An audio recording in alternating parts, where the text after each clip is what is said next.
तुम्हारी यात्रा शुभ हो।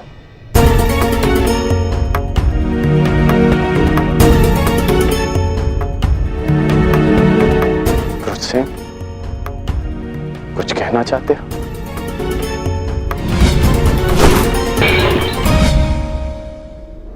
हाँ, वो आप वो आप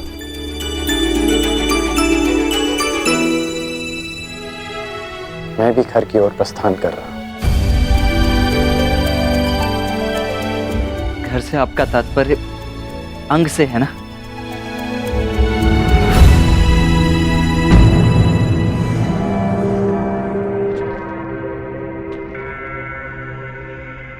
या हस्तिनापुर के राजभवन से? मुझे लगा था कि अब तक तुम समझ गए होगे कि मैंने जो कुछ किया समाज के लिए किया, परंतु तुम्हारे इस प्रश्न से स्पष्ट होता है कि तुम अब तक मुझे समझ नहीं पाए हो। और आपके इस उत्तर से भी स्पष्ट होता है आपके इस यथाकथित समाज में मेरे और मेरी माता की कोई स्थान नहीं।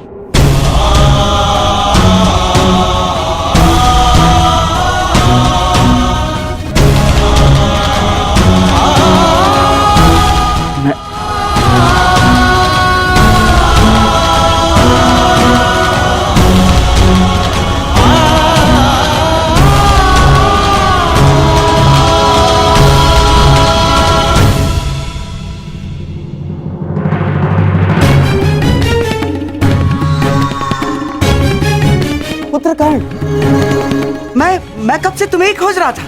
पुत्र पुत्र, आपका यह संबोधन स्पष्ट करता है कि आप फिर से किसी योजना के साथ आए हैं। क्यों कर्ण? क्या मैं सदा बुरा ही सोचता हूँ? मानता हूँ कि हमारी सोच में भिन्नता है। मानता हूँ कि दुर्योधन के पास जब जब भी मैंने कोई प्रस्ताव रखा तो तुम उसके विरुद्ध रहे, जानता हूं मैं। परंतु कर्ण, हमारी सोच में एक समानता भी है, और वो ये कि हम दोनों दुर्योधन का भला चाहते हैं। और इसी के कारण मैं तुमसे कुछ मांगने आया हूं कर्ण।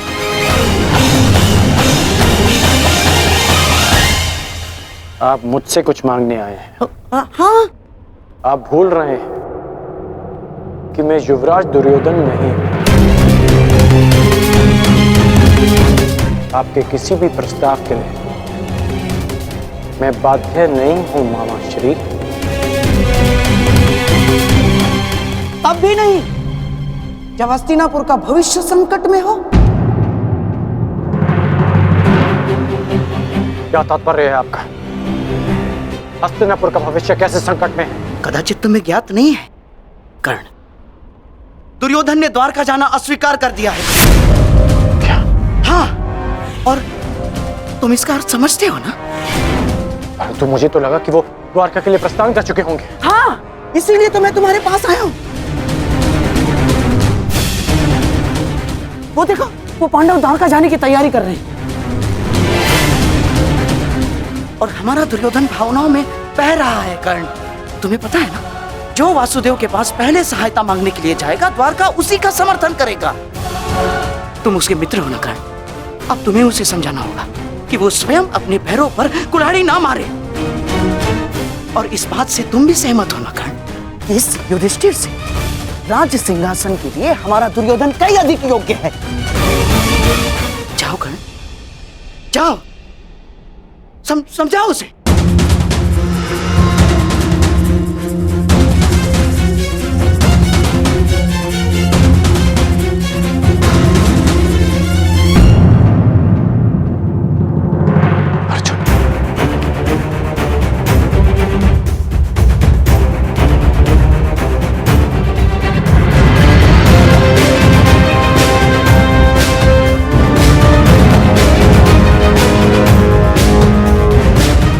अर्जुन द्वारका के लिए प्रस्थान क्यों कर रहा है? द्वारका तो युधिष्ठिर को जाना चाहिए।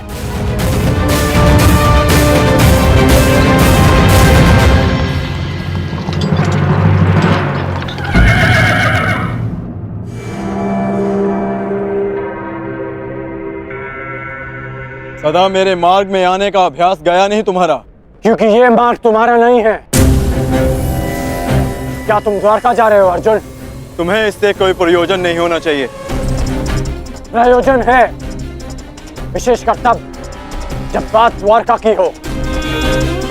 वासुदेव से समर्थन की मांग युवराज दुर्योधन और युधिष्ठिर के मध्य है। वो दोनों हस्तिनापुर से संभावित राजा हैं। फिर क्यों युधिष्ठिर के स्थान पर तुम द्वारका जा रहे हो अर्जुन?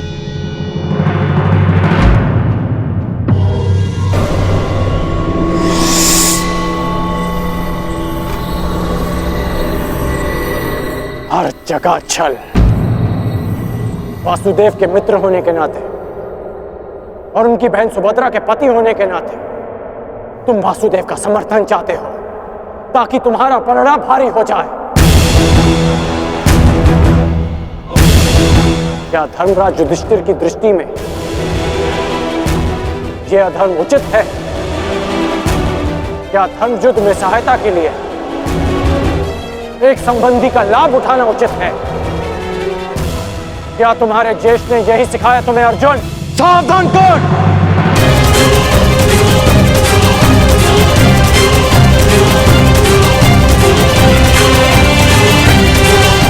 ज्येष्ठ के विरुद्ध एक शब्द और मत कहना। सही कहा तुमने। ये प्रकरण हमारे और कौरवों के मध्य है। इसमें ना ही तो तुम्हारा कोई प्रयोजन और ना ही कोई आवश्यकता। समर्थन युवराज दुर्योधन को ही मिलेगा। ये भी ज्ञात हो जाएगा। आशा करता हूं जब मैं लौटूंगा तो तुम इसी मार्ग में मिलोगे और मैं तुम्हें सूचना दूंगा। द्वारका हमारे साथ है।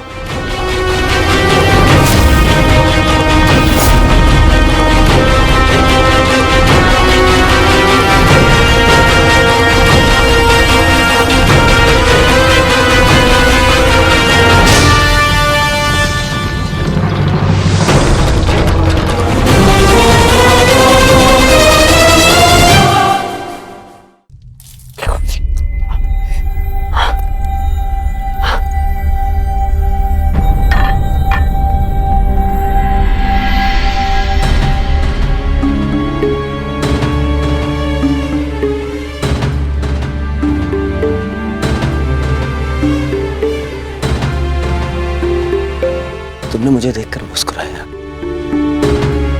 इतने वर्षों बाद। महामश्री, आपने देखा कर्ण मुझे देखकर मुस्कुरा रहा था। क्यों मित्र, तुमने मुझे क्षमा कर दिया? मैंने आपको क्षमा नहीं किया युवराज। पांचाली के वस्त्र हरण के लिए मैंने आपको क्षमा नहीं किया और ना ही कर पाऊंगा।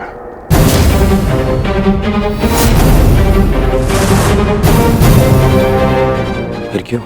क्योंकि इस समय मैं उस दुर्योधन के समक्ष नहीं खड़ा जिसने वो अधर्म किया था। आज मैं उस पिता के समक्ष खड़ा हूं जिसने अपनी पुत्री की प्रसन्नता के लिए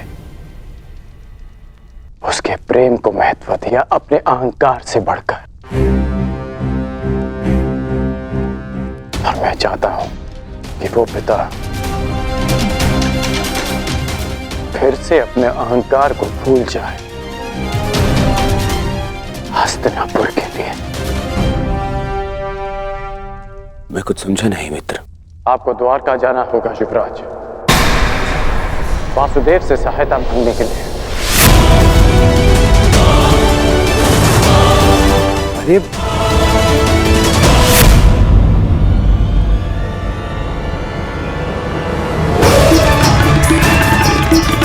बहुत समझा। क्रोध मत कीजिए युवराज, क्रोध मत कीजिए। कैसे? शांत हो जाइए, शांत हो जाइए। फिर चल युवराज,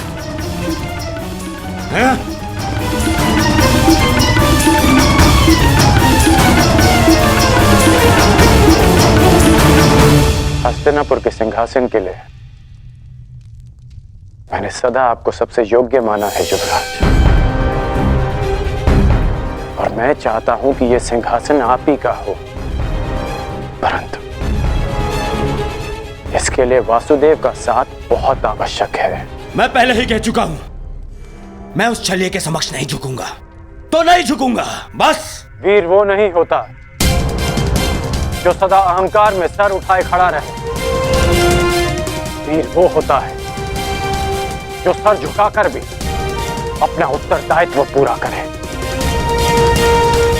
कैसा उत्तरदायित्व? उत्तरदायित्व आपकी पुत्री का, आपके पिता का, हस्तिनापुर की सेना का, उसकी प्रजा का, इन सब का उत्तरदायित्व आपके अहंकार से कहीं बढ़कर है युवराज। यदि हमें वासुदेव का समर्थन नहीं मिला तो इस युद्ध को जीतना असंभव होगा। मेरी बात मानिए मित्र। मित्र? तुमने मुझे मित्र कहा इतने वर्षों बाद।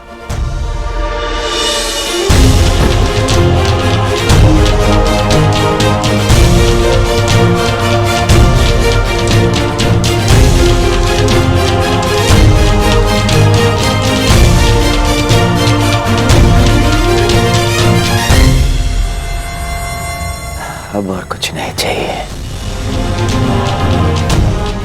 मैं आज बहुत प्रसन्न हो गया मित्र। सारा कलेश हर लिया तुमने, तुम्हारे इस एक शब्द ने। तुमने मुझे गले लगा लिया मित्र। अब तुम अपना अभिमान क्या, मैं अपना प्राण भी दे दूंगा। तुम बोलो मित्र, तुम चाहते हो मैं द्वारका जाऊं? अब मैं द्वारका जाऊंगा। एक बात स्मरण रखना मित्र, हमें वासुदेव का समर्थन पाना है, अन्यथा आगे बढ़ना बहुत कठिन होगा।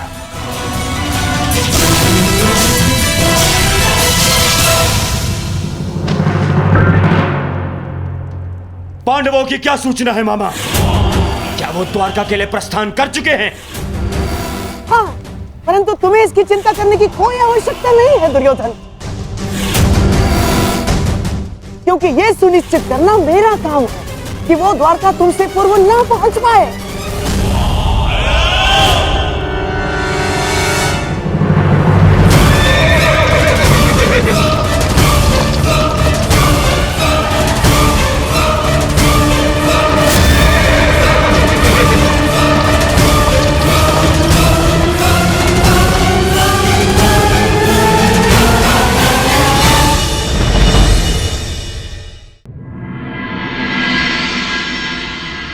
द्वारकाधीश वासुदेव कृष्ण की, वासुदेव पुत्र सांब की, कुलवधू लक्ष्मणा की, द्वारकाधीश वासुदेव कृष्ण की, वासुदेव पुत्र सांब की, कुलवधू लक्ष्मणा की। समझ गए ना सब? भोजन में केसर भात और राजभोग अवश्य बनना चाहिए, ठीक है?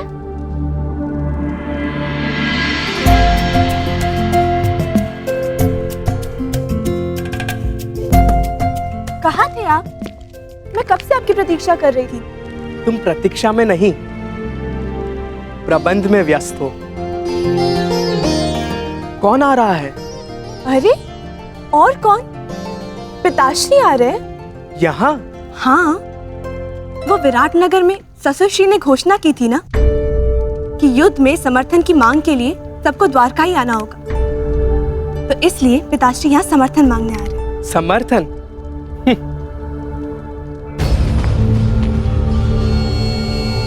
आप मुस्कुरा क्यों रहे हैं?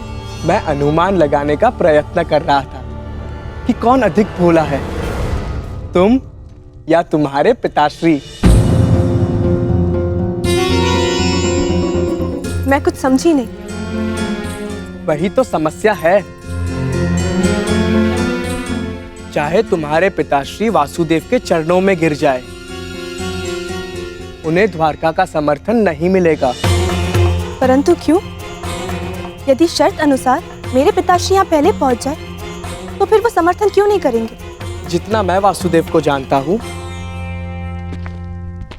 वो सुनिश्चित कर ही लेंगे कि तुम्हारे पिताश्री यहाँ पहले ना पहुंच पाए, और यदि पहुंच भी गए तब भी समर्थन पांडवों को मिले, इसका कोई ना कोई रास्ता मेरे महान पिताश्री निकाल ही लेंगे। मैं नहीं मानती ससुर श्री ऐसी अनीति करेंगे। जानता हूं तुम्हें मेरी बात का विश्वास नहीं होगा, परंतु ये सूचना मिली है कि तुम्हारे पिताश्री से पूर्व वासुदेव के सखा अर्जुन द्वारका के लिए प्रस्थान कर चुके हैं। काका श्री अर्जुन? परंतु वो क्यों? नियम अनुसार तो सिंहासन के दावेदार को यहाँ आना चाहिए ना। परंतु अब देखना, मेरे पिताश्री अपने ही बनाए नियम तोड़कर समर्थन अर्जुन को ही देंगे। असंभव, मुझे विश्वास नहीं होता। अब तो समय ही बताएगा कि तुम्हारा विश्वास अधिक बलशाली है या मेरा अनुभव। मैंने तुम्हें इसीलिए बता दिया ताकि समय आने पर तुम्हें अधिक ठेस ना पहुंचे। अब चलो, अब रीति अनुसार तुम्हें अपने ससुर श्री, जिन्हें तुम भगवान समझती हो, उन वासुदेव के पांव धोने हैं। चलो।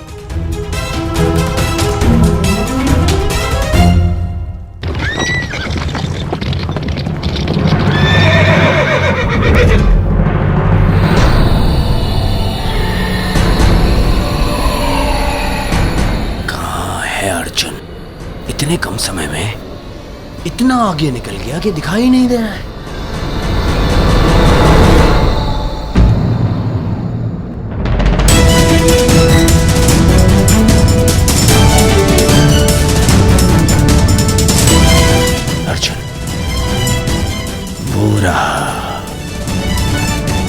परंतु मैं तुम्हें मुझसे पहले द्वारका नहीं पहुंचने दूंगा। सारथी, आगे बढ़ो, चलो।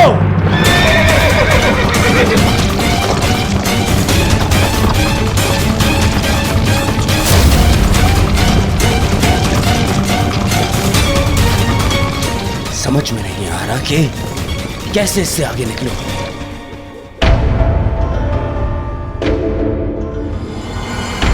गांधार नरेश, संदेश वो हाथ पक्षी के साथ क्या कर रहा है?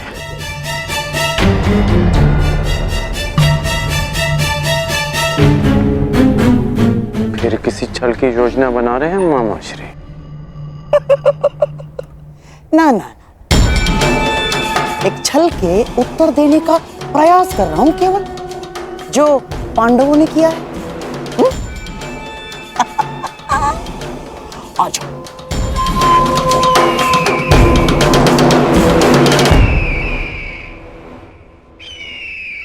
अर्जुन को मार्ग से भटकाने का पूरा प्रबंध कर दिया है मैंने। अब द्वारका सबसे पहले तुम्हारा मित्र ही जाएगा।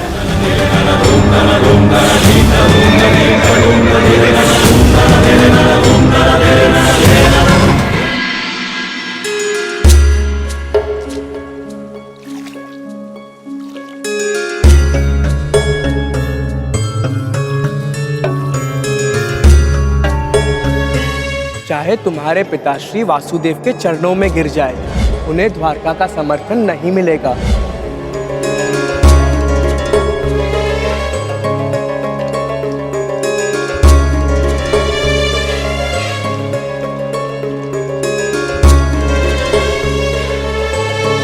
पात्र का जल छलक रहा है लक्ष्मणा।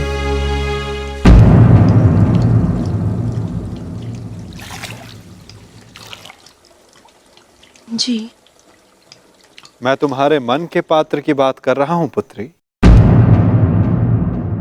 तुम्हारा मन इतना अशांत क्यों है?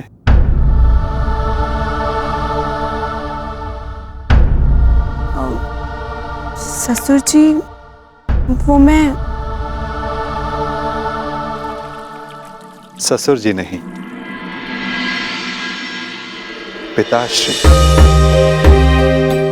ससुर जी कहकर उन्हें संबोधित किया जाता है जो वधू को पराये घर की पुत्री समझे, और तुम मेरे लिए इसी घर की हो। इस नाते तुम मेरी पुत्री हुई और मैं तुम्हारा पिता, इसलिए आगे से तुम मुझे पिताश्री कहकर बुलाओगी। जी पिताश्री। तो एक पुत्री के मन में अपने पिता से बात करने के लिए कोई संकोच नहीं रहना चाहिए। तुम अपने विचार, अपनी शंकाएं निर्भय होकर मेरे समक्ष रख सकती हो पुत्री।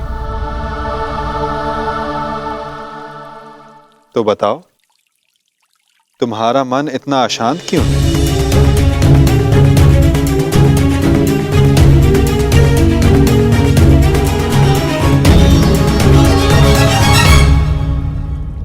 मैं जो भी कहूंगी स्पष्ट कहूंगी। मैंने अपना कर्तव्य सदैव पूर्ण करने में विश्वास किया और मुझे विश्वास है कि आप भी अपना कर्तव्य पूर्ण करेंगे। कैसा कर्तव्य लक्ष्मण? स्पष्ट कहो पुत्री। मैंने सुना है कि आप सबकी प्रार्थना सुनते हैं और उनका उत्तर भी देते हैं, और मुझे विश्वास है कि मैंने जो सुना है वो सत्य ही है। हाँ, यदि प्रार्थना सच्चे मन से की गई और शक्तिशाली हो तो मैं अवश्य सुनता हूं।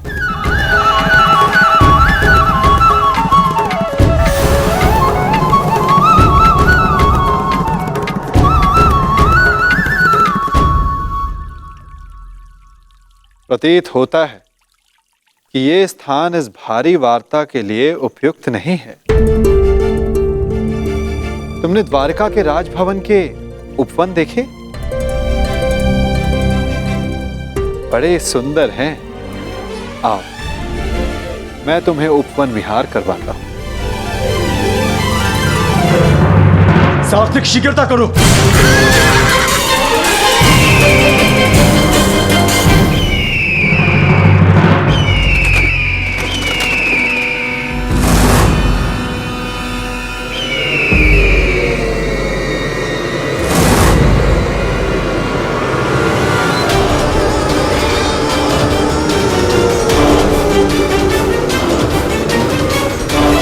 कुछ भी हो जाए, अर्जुन द्वारका तक नहीं पहुंचना चाहिए शकुनी।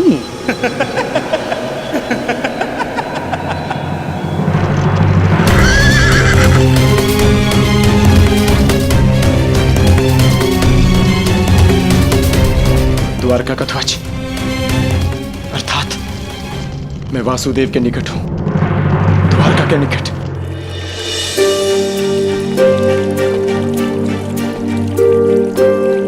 यहाँ का वातावरण खुला है,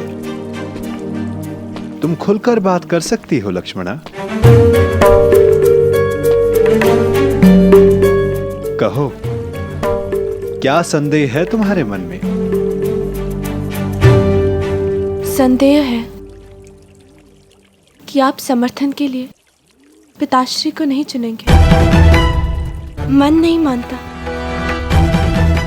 परंतु आज तक जो भी हुआ, जब उसे देखती हूँ तो मस्तिष्क में प्रश्न उठता है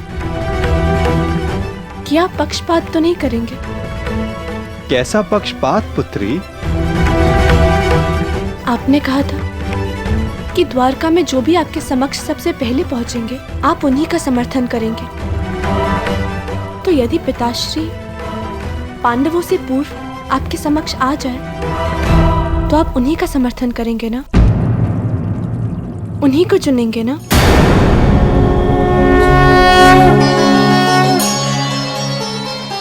मैं पक्षपात नहीं करूंगा लक्ष्मण, क्योंकि पक्षपात करना मेरे स्वभाव में ही नहीं है। और रही बात समर्थन पाने की, तो मनुष्य जो पाने के योग्य होता है उसे वही मिलता है। मनुष्य इच्छा करता है, मैं तो केवल उसे पूर्ण करता हूं।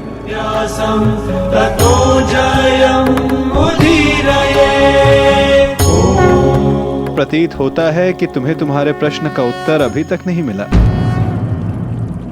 कोई बात नहीं, मैं तुम्हें थोड़ा समय और देता हूं, और एक और अवसर भी। आशा है तब तुम्हें मेरे उत्तर का अर्थ समझ आ जाएगा। और एक बात सदा याद रखना लक्ष्मणा, पहले मैं नहीं चुनता, लोग मुझे चुनते हैं। चलो अभी के लिए इस वार्ता को यहीं रोक देते हैं, क्योंकि मुझे एक महत्वपूर्ण कार्य के लिए जाना है। तब तक तुम मेरे उत्तर का अर्थ समझने का प्रयास करो।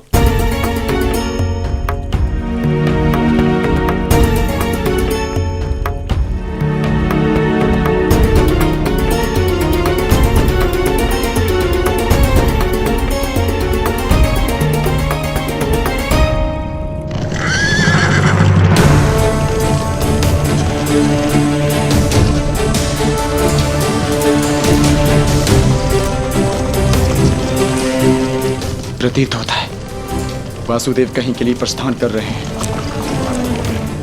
शुभ चिन्ह है, मुझे मार्ग में ही वासुदेव के दर्शन हो जाएंगे।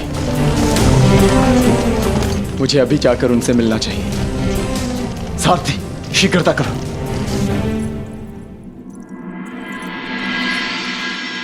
ससुर श्री इस समय अचानक कहाँ चले गए? यदि पिताश्री आ गए तो फिर क्या होगा?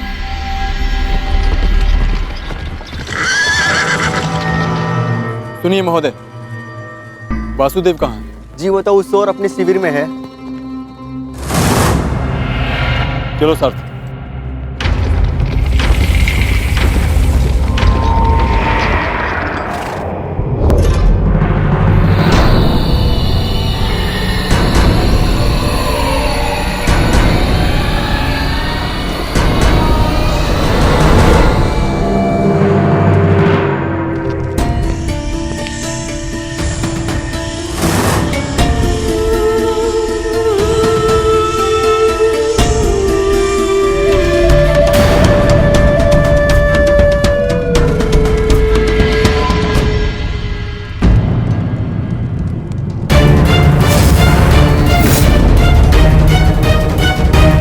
वासुदेव,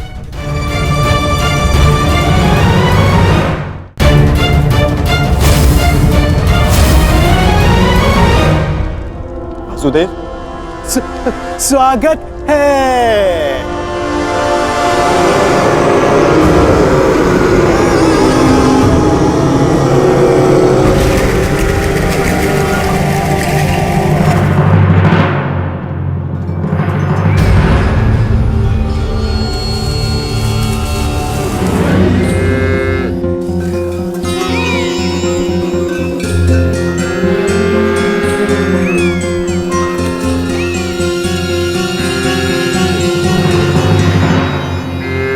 पिताश्री,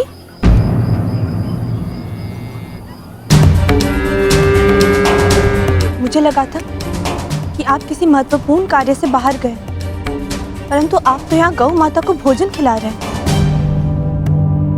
जो समस्त संसार को भोजन प्रदान करती है, उस गौ माता को भोजन करवाना क्या महत्वपूर्ण कार्य नहीं पुत्री? नहीं नहीं पिताश्री, मेरे कहने का तात्पर्य वो नहीं था, परंतु मुझे लगा कि आप द्वारका से बाहर गए। मैंने कहा था कि मैं किसी महत्वपूर्ण कार्य के लिए जा रहा हूं, ये नहीं कि मैं बाहर जा रहा हूं। हमें सदा वहां होना चाहिए जहां हमारी आवश्यकता हो, फिर चाहे वो द्वारका के अंदर या फिर द्वारका के बाहर किसी स्थल पर। स्वागत है प्रिय अर्जुन। मैं हूं वासुदेव, पौंड्रक वासुदेव।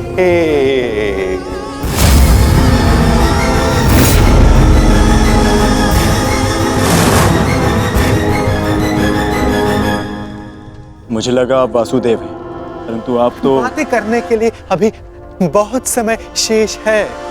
गांडीवधारी अर्जुन, बहुत लंबी यात्रा से आए होगे, विश्राम करो, विश्राम। क्षमा चाहता हूं।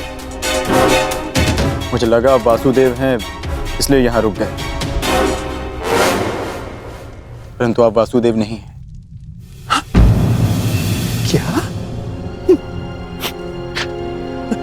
मैं वासुदेव नहीं? तो तुम्हें क्या लगता है कि तुम्हारे समक्ष कौन खड़ा है? हाँ?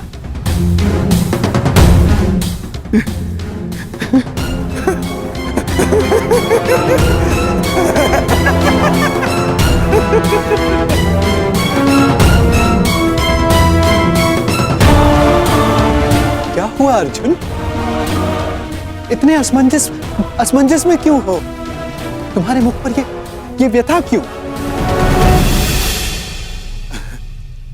प्रतीत होता है कि तुमने अब तक मुझे नहीं पहचाना। मैं ही देव हूं इस वसुंधरा का, इसीलिए मैं ही वासुदेव हूं। नहीं, तुम वासुदेव नहीं हो सकते। चाल ढाल मुका करती वही है, परंतु ना जाने क्यों मुझे ऐसा प्रतीत होता है जिनकी खोज में मैं यहां आया हूं, तुम वो वासुदेव नहीं हो। क्या? तो क्या मैं असत्य बोल रहा हूं? छल कर रहा हूं तुम्हारे साथ? हाँ?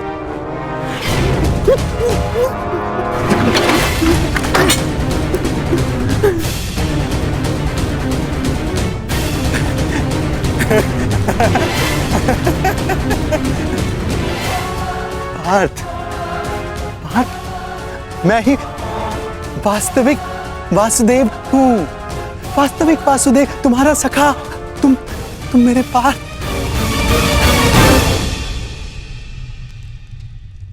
परंतु तुमने मुझे पहचाना नहीं। बहुत पीड़ा हुई मेरे हृदय को। परंतु इसमें तुम्हारा कोई दोष नहीं, कोई दोष नहीं तुम्हारा अर्जुन, कोई दोष नहीं। इसमें दोष है तो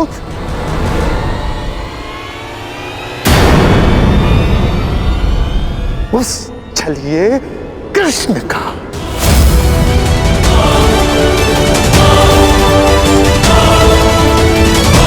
जिसने तुम्हारे जैसे ना जाने कितने भोले भाले लोगों को ठगा है, छला है, तुम्हें छला है।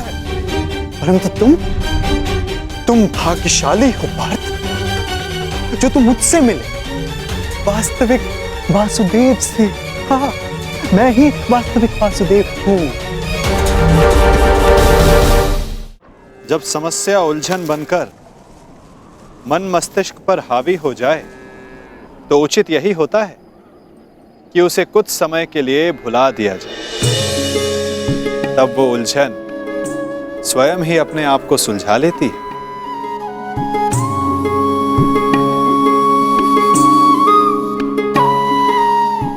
मुझे ज्ञात है कि आप सब जानते हैं, ये भी कि इस समय मैं अपने पिताश्री के विषय में सोच रही हूँ। मानती हूँ कि इसमें मेरा अपना स्वार्थ है, परंतु क्या ये आपका कर्तव्य नहीं कि आप मेरे पिताश्री को एक अवसर दें? अब तो वो आपके भी संबंधी है, क्या उनकी सहायता करना आपका कर्तव्य नहीं? मैं अवसर हर मनुष्य को देता हूं, परंतु अवसर का लाभ मनुष्य उतना ही उठा सकता है जितने के वो योग्य हो। और जैसे कि मैंने कहा, इस संसार का प्रत्येक मनुष्य मेरे लिए समान है।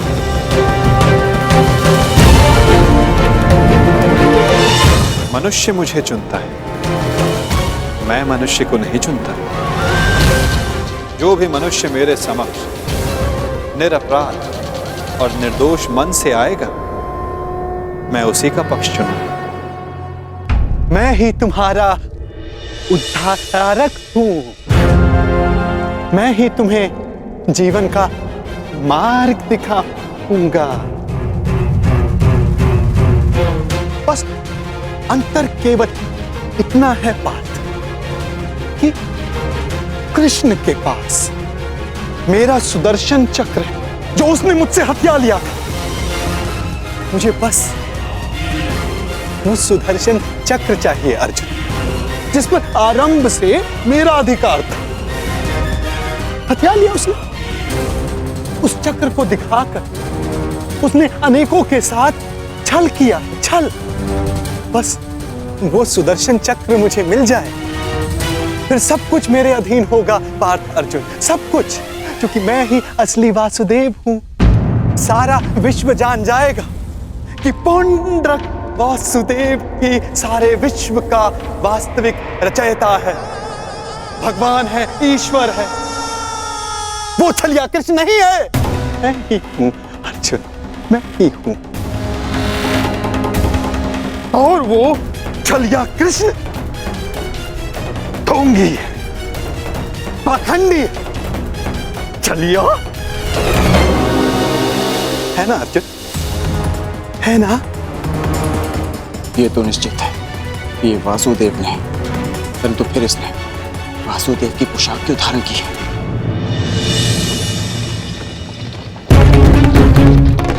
मैं आ रहा हूं छलिया कृष्ण, तुझे मेरी सहायता करनी ही पड़ेगी। मैं आ रहा हूं।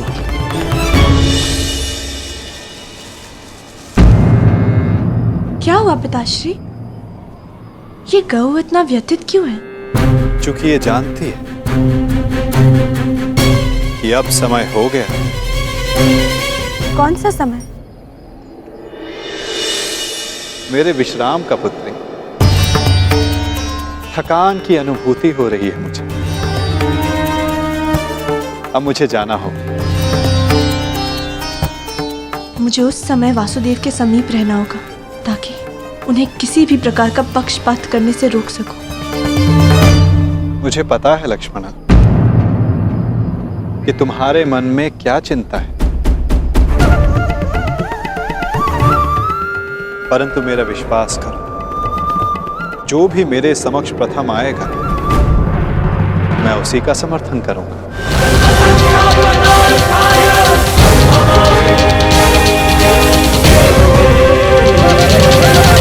बहुत प्रतीक्षा कर ली तुमने अर्जुन, परंतु अब उसका अंत हुआ, क्योंकि तुम अपने वास्तविक सखा से मिल ली। मैं हूं तुम्हारा वास्तविक सखा, तुम्हारा तारणहार, क्योंकि मैं ही वास्तविक वासुदेव हूं। अब तो तुम जान गए। बोल रहो पाखंडी।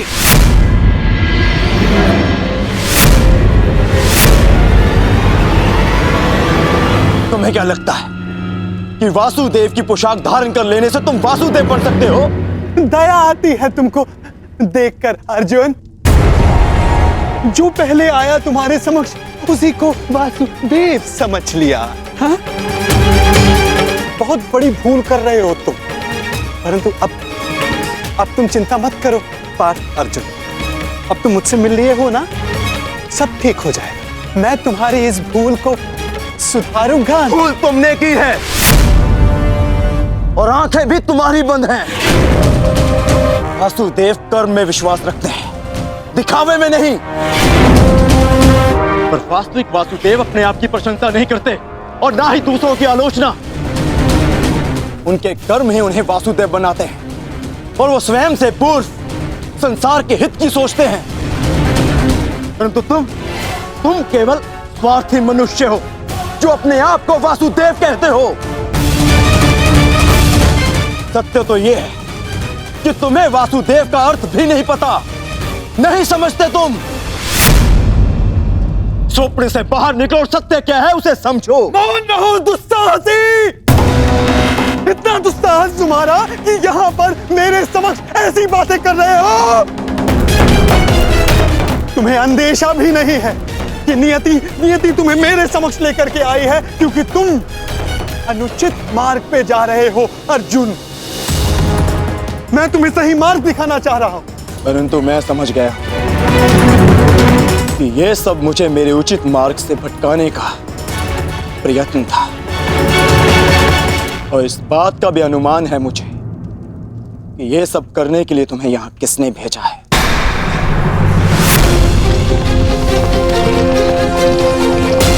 परंतु मेरे और मेरे लक्ष्य के मध्य कोई नहीं आ सकता, कोई नहीं।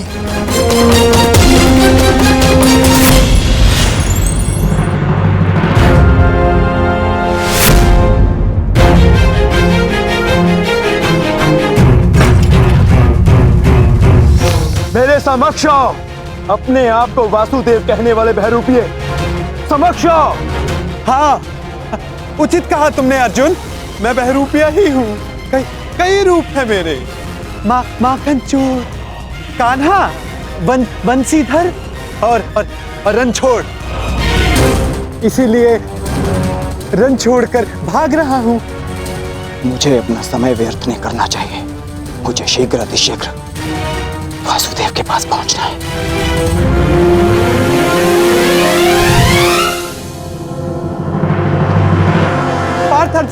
पार्थ अर्जुन कहाँ जा रहे हो? अर्जुन मुझे छोड़कर कहीं नहीं जा सकते अर्जुन।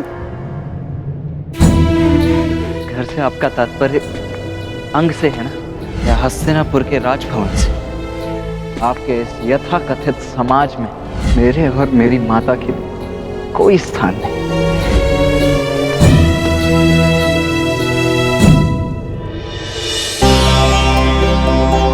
आइए पिताश्री, आपका स्वागत है।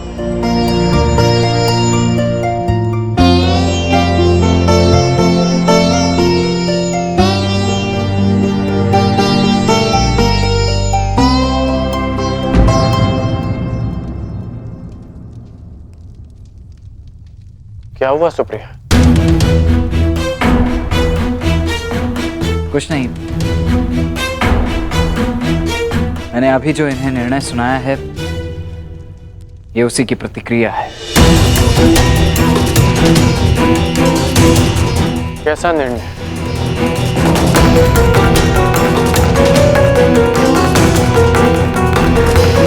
ये किस विषय में बात कर रहा है सुप्रिया?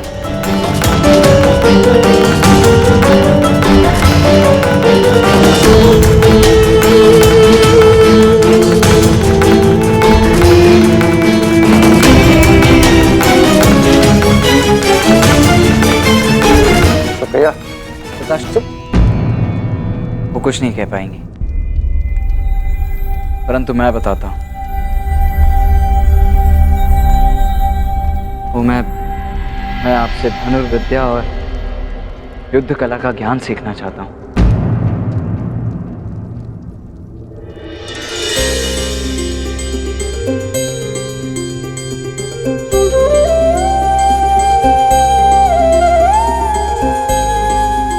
बस इतनी सी बात। हर पिता अपना ज्ञान, अपनी शिक्षा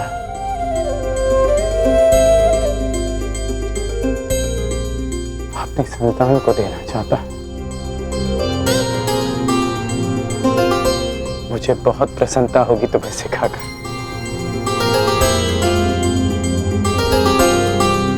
परंतु तुम्हें सिखाने की कोई आवश्यकता नहीं है। मैंने तुम्हें देखा है, तुम युद्ध कला में निपुण हो पुत्र। हाँ हूं, अवश्य हूं पिताश्री, परंतु आपसे अधिक नहीं। मैं आपसे भी अधिक कुशल बनना चाहता हूं और इसके लिए मेरे पास समय बहुत कम शेष है। मैं ये जानना चाहता हूं कि क्या आप मुझे सिखाएंगे? हाँ, मैं तुम्हें अवश्य सिखाऊंगा पुत्र। युद्ध अभ्यास के बहाने ही सही, हम साथ में समय तो बिता पाएंगे, परंतु इस बात के लिए कम समय शेष। इसका उत्तर आप भी जानते हैं पिताश्री। संसार अब तक के सबसे बड़े महासंग्राम के द्वार पर खड़ा है। वासुदेव के निर्णय के साथ ही युद्ध की घोषणा भी हो जाएगी।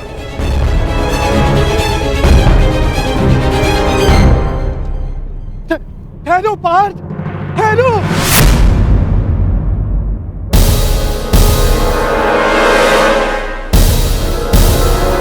तुम मुझे छोड़कर कहीं नहीं जाओगे, नहीं जाने दूंगा मैं तुम्हें।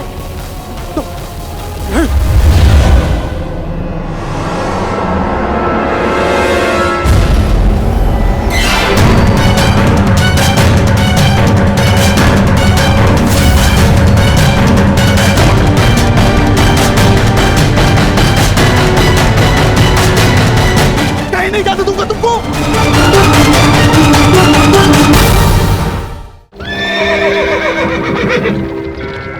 शीघ्र करो। तुम्हारा इस युद्ध से क्या संबंध है? एक योद्धा का युद्ध से वही संबंध होता है जो धनुष का बाण से होता है। मैं भी इस युद्ध में सम्मिलित होना चाहता हूं।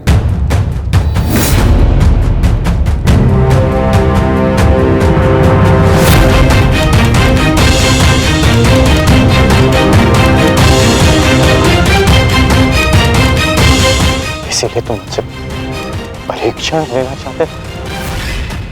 हाँ, क्यों? एक योद्धा होने के नाते क्या आपको ऐसा नहीं करना चाहिए?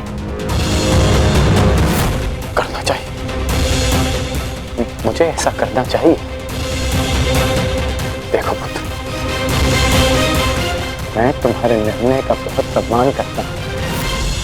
मुझे तुम पर गर्व है, परंतु पिताश्री, इस किंतु परंतु इसके लिए अब कोई स्थान शेष नहीं है। मैं अपना निर्णय ले चुका हूं और अपना पक्ष भी चुन चुका हूं। तुम अपना पक्ष भी चुन चुके हो? हाँ, जिस ओर मेरा मित्र साम होगा। पिताश्री, मैं जानता हूं ये युद्ध अनेक लोगों की बलि लेने वाला है, इसीलिए मैं चाहता हूं कि मेरे मित्र साम को जब मेरी आवश्यकता तब मैं उसके साथ उसकी सहायता के लिए उपस्थित प्रस्तुत हूं। और आपने तो सदा मित्र धर्म निभाया है, निभाया है ना? तो आशा है कि आप मेरे मित्र धर्म के आड़े नहीं हैं।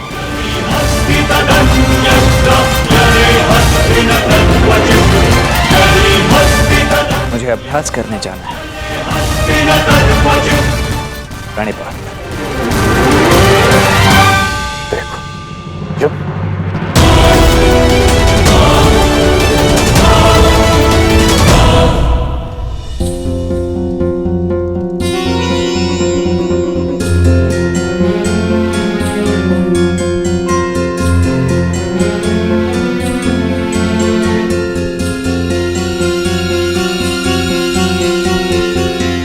रहने दो पुत्री, तुम एक राजकुमारी, तुम्हें इतना परिश्रम करने का अभ्यास नहीं है, थक जाओगी।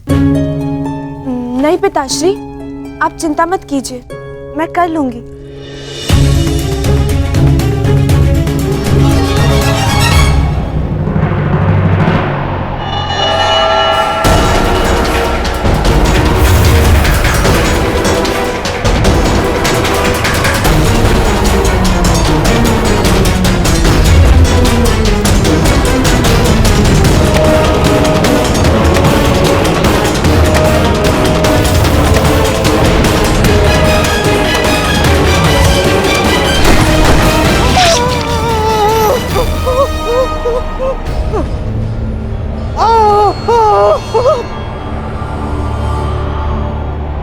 मैं तुम्हें अंतिम चेतावनी देता हूँ, इस माया जाल को समाप्त करो और मुझे जाने दो यहाँ से, अन्यथा मेरा अगला प्रहार तुम्हारे प्राण ले लेगा। और मेरा अगला प्रहार तुम्हारे जीवन का अंतिम क्षण होगा अर्जुन।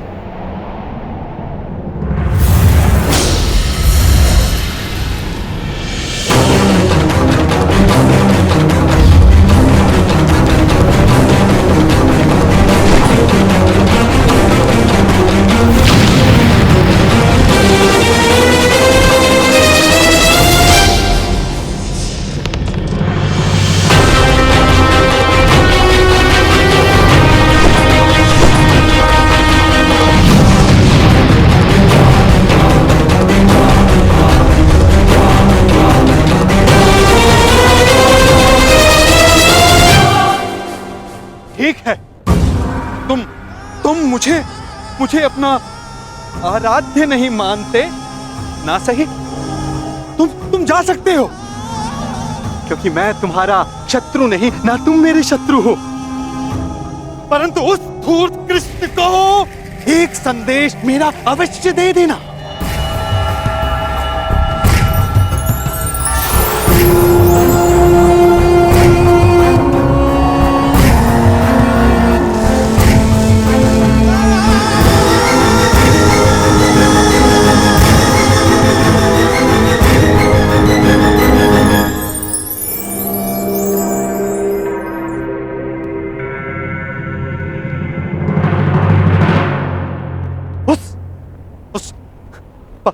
पाखंडी कृष्णा को ये उपहार दे देना, समझ जाएगा।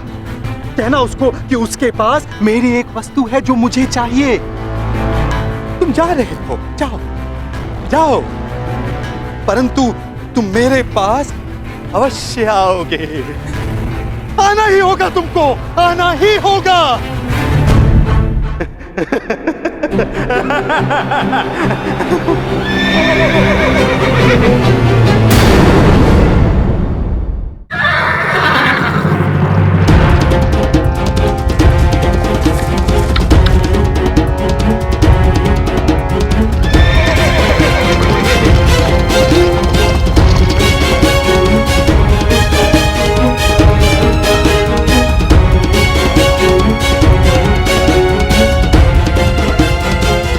प्रतीत होता है कि अर्जुन अब तक द्वारका नहीं पहुंचा। ये मेरे लिए शुभ है। चलिए, मैं आ गया।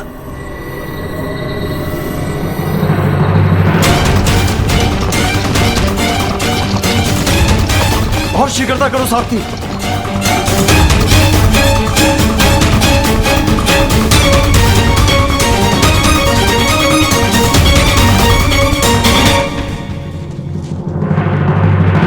प्रणाम ससुरश्री। सुखी रहो। द्वारका में स्वागत है आपका। आपको मैं बधाई अवश्य दूंगा कि पांडवों से पूर्व आप द्वारका पहुंच गए, परंतु भय इस बात का लग रहा है कि आपके लौटने पर इस बात का दुख ना मनाना पड़े कि आपके सारे प्रयत्न बेकार जाएंगे। मैं जानता हूं मेरे पिता जो करने वाले हैं, परंतु आश्चर्य इस बात का है कि पिछले अनुभव को देखते हुए भी आप उनसे समर्थन मांगने के यहाँ कैसे आ गए। भूल रहे हो साम, तुम्हारे पिता ने समस्त विराट नगर के समक्ष ये वचन दिया था कि जो भी उनके पास पहले पहुंचेगा उनका समर्थन उसी को मिलेगा।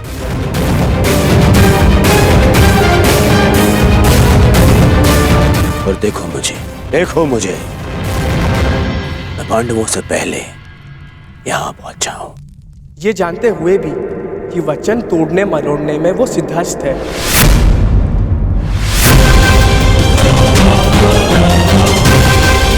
उस सब बात में पहले मुझे केवल इतना बताओ कि तुम्हारे पिता इस समय कहाँ पे हैं?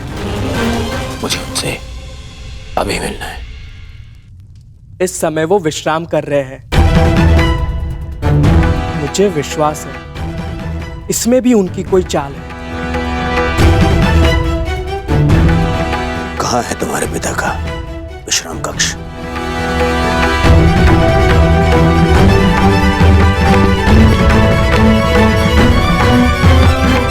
आश्चर्य होता है, इतना सब देखकर भी इन्हें अभी भी लगता है कि द्वारकाधीश इनकी सहायता करेंगे।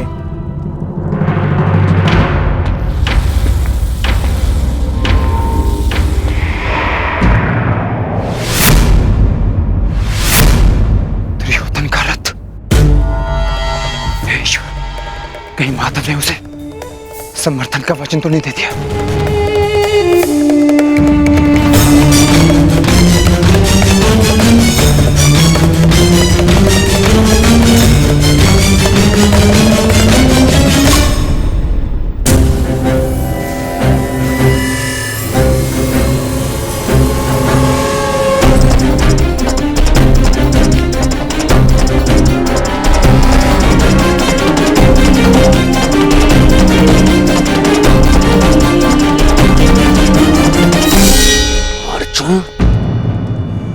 किसी भी परिस्थिति में मुझे अर्जुन से पहले वासुदेव तक पहुंचना है। वासुदेव कहाँ है? वो अपने कक्ष में विश्राम कर रहे हैं।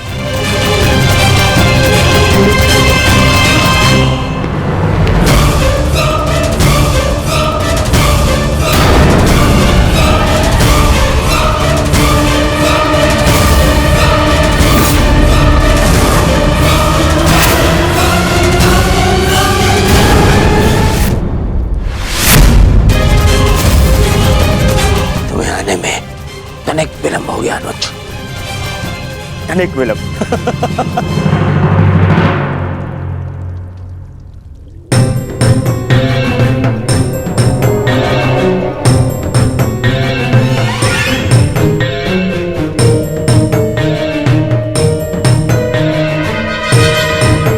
ये चलिए तो सो रहा है, प्रतीक्षा करनी होगी।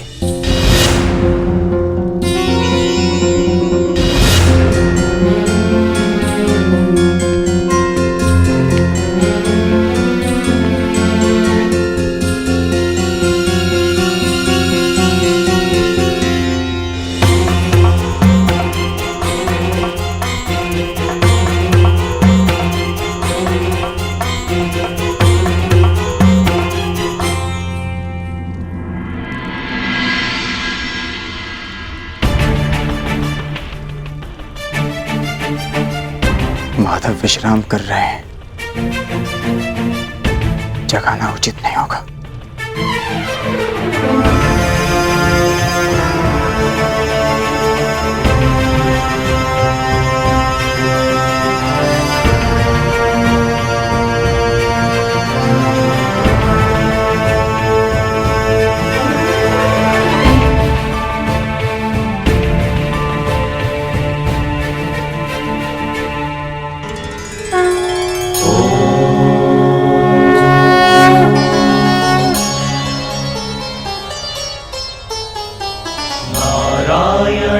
नमस्कृत्य नरं चैव नरोत्तमम्।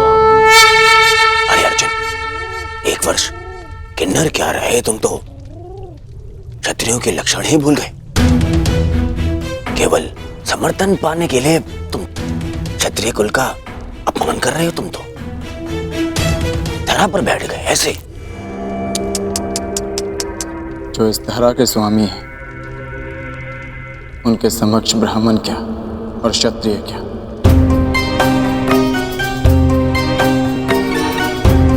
ना मैं इस समय क्षत्रिय हूं और ना ही मेरे मन में समर्थन का लोभ।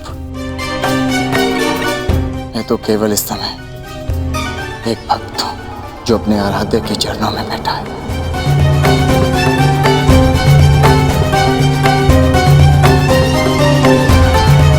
बैठो बैठो।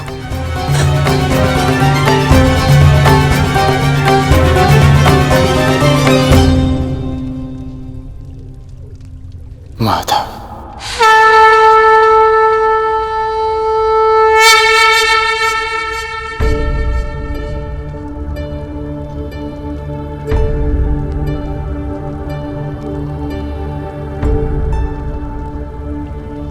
कब आए पार्थ?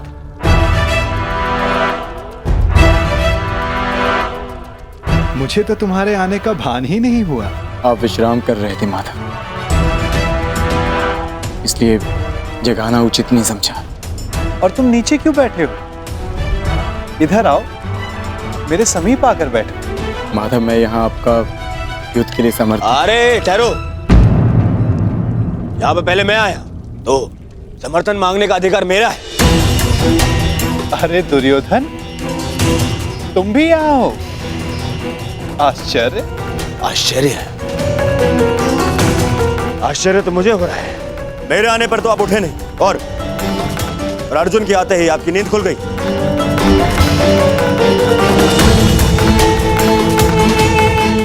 वासुदेव, मैं यहाँ अर्जुन से पूर्व उपस्थित हुआ हूं, इसलिए समर्थन मांगने का अधिकार पहले मुझे मिलना चाहिए।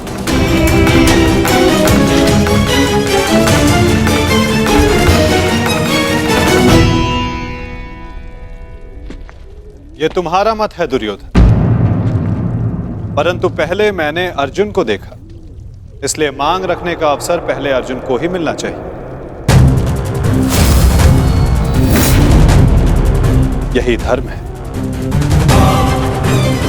परंतु नियम यह था वासुदेव कि जो द्वारका पहले पहुंचेगा, आपका समर्थन उसी को मिलेगा। और मैं अर्जुन से पहले यहां उपस्थित हुआ हूं।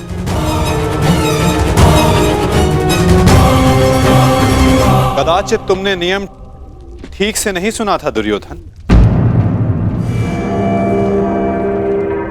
नियम यह था कि द्वारका पहुंचकर मेरे समक्ष आकर प्रथम जो समर्थन की मांग करेगा, मैं उसका साथ दूंगा। अब आप कुतर्क का सहारा ले रहे हैं वासुदेव।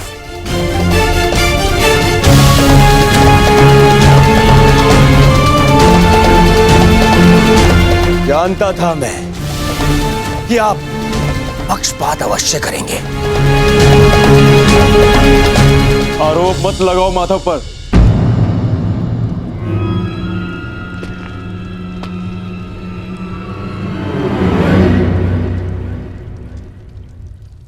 दुर्योधन सत्य कह रहा है माधव।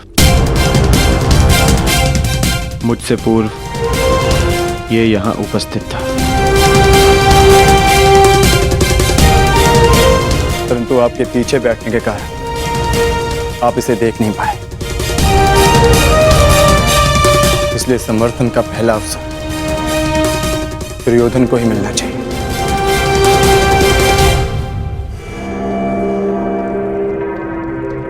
कुछ समझ में आया दुर्योधन? कुछ मांगने के लिए अहंकार नहीं, विनम्रता होनी चाहिए।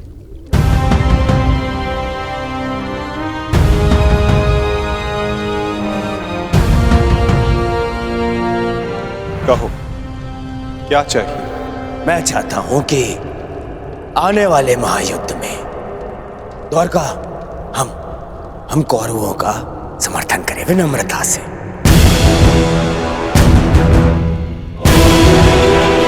अपनी मांग पर अडिग हो?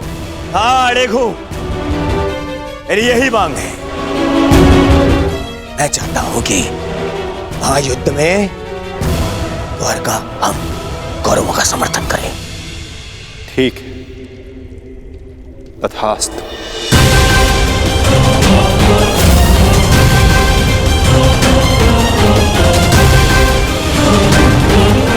परंतु तुम्हारे इस वचन ने मुझे बहुत बड़ी उलझन में डाल दिया है दुर्योधन। अब मुझे हस्तिनापुर के साथ साथ इंद्रप्रस्थ की भी सहायता करनी होगी। असंभव! क्या असंभव है? ये पक्षपात है। परंतु तुमने यही तो मांगा है गांधारी नंदन। मैंने वचन बोलने से पूर्व अपने मन की तुला पर उन वचनों को तौल लेना चाहिए दुर्योधन।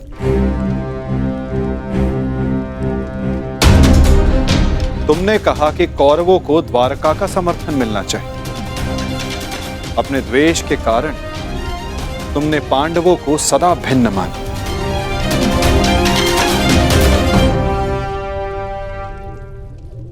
परंतु नीति अनुसार हर कुरु संतान कौरव है और पांडव भी उसी कुरु वंश के हैं जिसके लिए तुमने सहायता की मांग रखी है।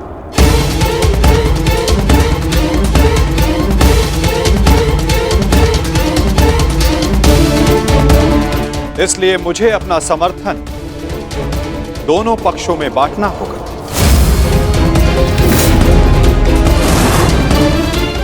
इसलिए मुझे अपना समर्थन दोनों पक्षों में बांटना होगा।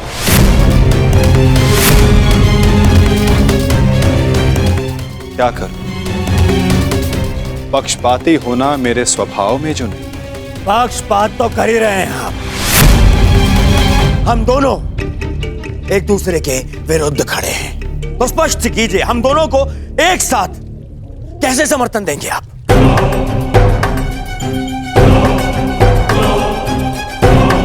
या ये भी आपका कोई छल है?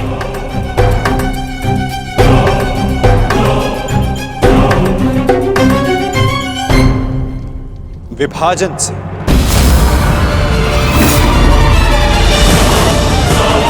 पहली बार युद्ध को टालने के लिए मैंने विभाजन का सहारा लिया था और इस बार युद्ध में सम्मिलित होने के लिए विभाजन करूंगा।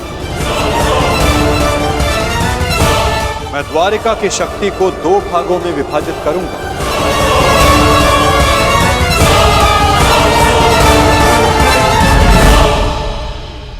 एक ओर होगी मेरी शक्तिशाली नारायणी सेना जो कभी पराजित नहीं हुई,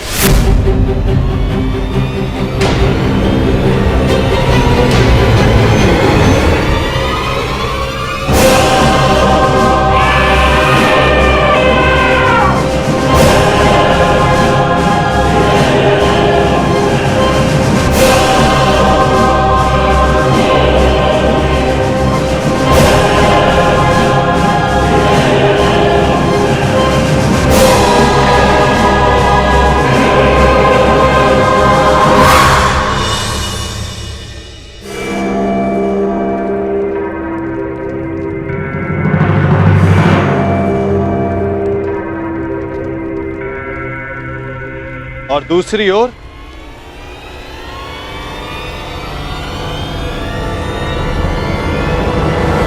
केवल मैं।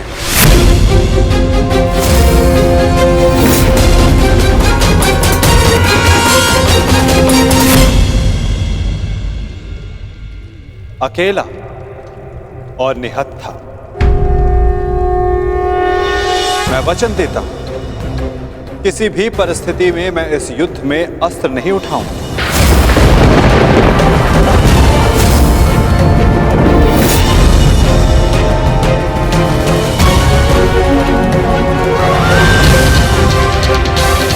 ना ही धनुष, ना गदा, ना खड़ग, ना ही सुदर्शन चक्र। मैं किसी भी अस्त्र का प्रयोग नहीं करूंगा। क्या आप युद्ध में अस्त्र नहीं उठाएंगे? हाँ दुर्योधन, सही सुना तुमने।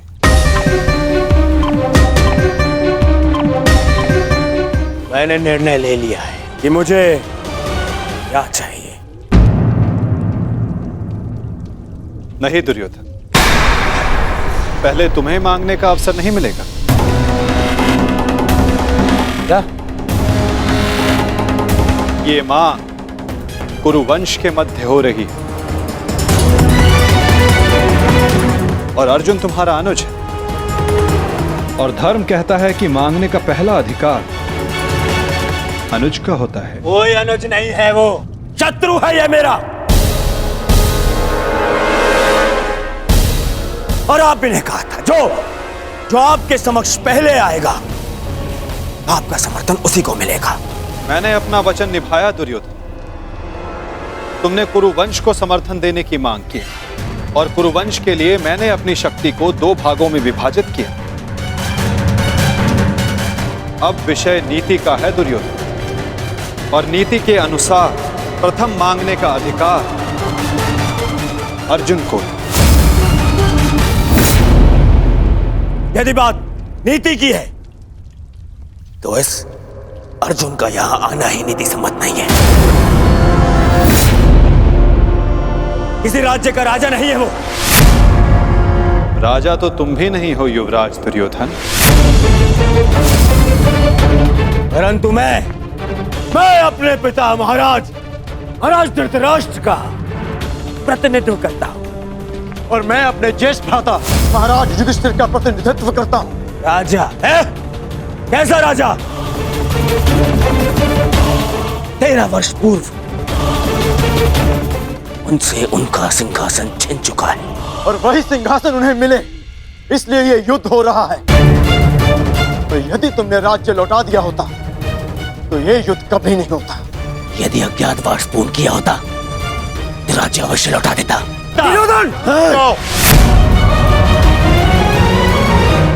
शांत हो जाओ तुम दोनों। ये मत भूलो कि तुम दोनों यहाँ अतिथि हो, और अतिथि की मर्यादा होती। अपने अतिथि के घर पर यूं झगड़ा करना तुम दोनों को शोभा नहीं देता। तो जैसा कि मैंने कहा, अर्जुन को प्रथम अवसर मिलना चाहिए। आप चाहते हैं कि अर्जुन को नारायणी सेना चुनने का अवसर मिले। मुझे क्या चाहिए इसका निर्णय तुम मत लो दुर्योधन। माता, आप अस्त्र उठाएं या ना उठाएं, मुझे मेरे पक्ष में केवल आप चाहिए। मुझे नारायणी सेना से कोई मोह नहीं। यदि नारायण मेरे साथ है तो मेरे लिए पर्याप्त है। मुझे आपकी सेना का नहीं, आपका समर्थन चाहिए।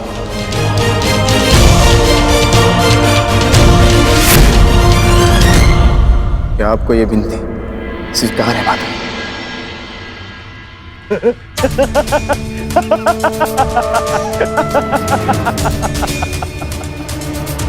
अब समझा मैं।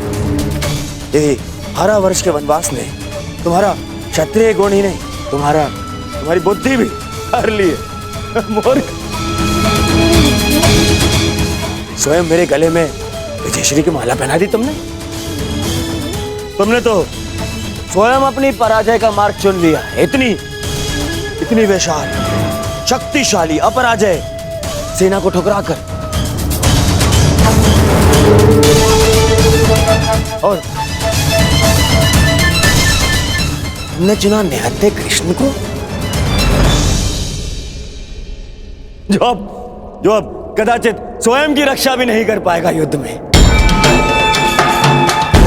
दिख रहा है मुझे कि कैसे तुम 5 पांडवों के शवों पर अट्ठास मारकर उत्सव मना रहा हूं मैं।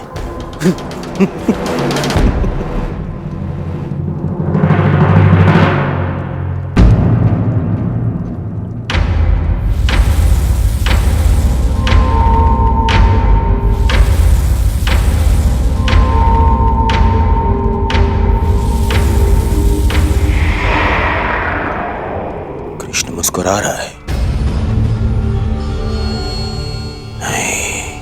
नहीं,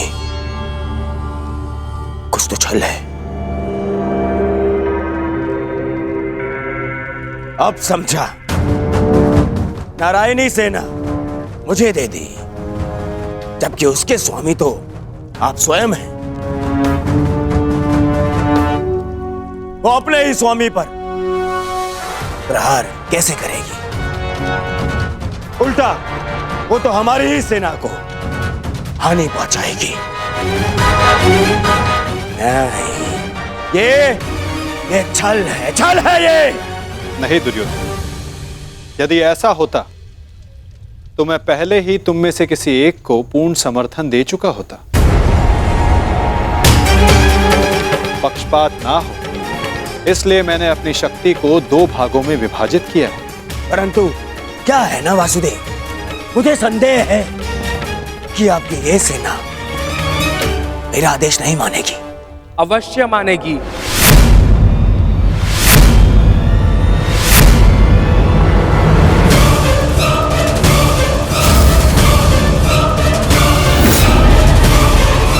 क्योंकि मैं नारायणी सेना का नेतृत्व करूंगा। वसुर श्री